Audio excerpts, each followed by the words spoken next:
ஒரு வாணலில் 2 டீஸ்பூன் நெய் விட்டுருக்கேன். அதில் 1 டீஸ்பூன் கடுகு, 1 டீஸ்பூன் உளுந்தம்பருப்பு, 1 டீஸ்பூன் கடலைப்பருப்பு, ஒரு 1/2 ஸ்பூன் அளவுக்கு ஜீரகம் சேர்த்துக்கிறேன்.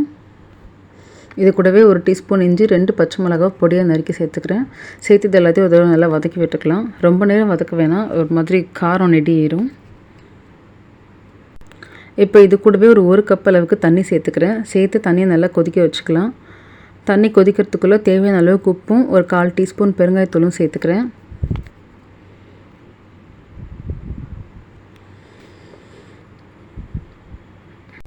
தண்ணி நல்லா கொதிக்க ஆரம்பிக்கும் போது 1/2 கப் அளவுக்கு அரிசி ரவையை சேர்த்து கைவிடாமல் கிளறிக்கலாம். ஒரு பக்கம் ரவையை சேர்த்துக்கிட்டே கிளறணும், இல்லைனா கட்டி பிடிச்சிரும். கட்டி பிடிக்காமல் கிளறிடணும். கிளறி தண்ணியெல்லாம் நல்லா அதை அப்சர்வ் பண்ணதுக்கப்புறமா நான் ஒரு 1/4 கப் அளவுக்கு பாசிப்பருப்பை ஒரு மணி நேரம் ஊற வச்சுருந்தேன். அதை வந்துட்டு 1 கப்பு தண்ணி சேர்த்து உப்பு சேர்த்து 1 விசிலுக்கு குக்கரில் வேக வச்சு எடுத்துக்கிட்டேன். அதை இது கூட சேர்த்து மிக்ஸ் பண்ணிக்கலாம். ரொம்ப அழுத்தி மிக்ஸ் பண்ணக்கூடாது, குழஞ்ச மாதிரி ஆகிடும். ஸோ அப்படியே ஜென்டிலாக வந்துட்டு பட்டும் படாமல் கிளறி விடணும்.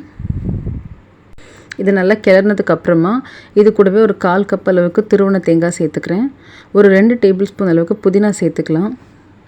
இந்த புதினா ஃப்ளேவர் வந்துட்டு அவ்வளோ நல்லாயிருக்கும், புதினா பெருங்காயத்தூள் எல்லாம் சேர்ந்து. ஸோ இது எல்லாத்தையும் நல்லா ஒன்றா கலந்துக்கலாம். கலந்து இது வானல்லேருந்து ஒட்டாமல் வரும்போது எடுத்து இதை ஆற வச்சுட்டு கொஞ்சம் நேரத்துக்கு அப்புறமா கை பொறுக்கிற சூட்டுக்கு வந்ததும் நம்ம கொழுக்கட்டை பிடிப்போம் இல்லையா, உங்களுக்கு எந்த ஷேப் வேணாலும் பிடிச்சிக்கலாம். பட் நான் சிலிண்ட்ரிக்கல் ஷேப்பில் பிடிச்சிருக்கேன். உங்களுக்கு வந்துட்டு சப்போஸ் வானலில் கிளறும் போது அடியில் ஒட்டுற மாதிரி இருந்துச்சுனாக்கா ஒரு டீஸ்பூன் நெய் சேர்த்து கிளறிட்டு அதுக்கப்புறம் கூட நீங்கள் ஷேப்பாக பிடிக்கலாம்.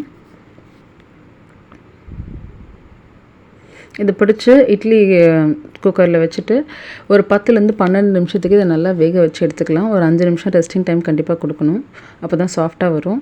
ஸோ வெந்ததுக்கப்புறமா இதை எடுத்து சர்வ் பண்ண வேண்டியதான். அந்த சட்னி கூட சர்வ் பண்ண அவ்வளோ சாஃப்டாக இருக்கும் அண்ட் டேஸ்ட் ரொம்ப ரொம்ப நல்லாயிருக்கும் இந்த புதினா அரிசி கொழுக்கட்டையை. ஸோ இதை கண்டிப்பாக ட்ரை பண்ணி பாருங்கள். தேங்க்ஸ் ஃபார் வாட்சிங்.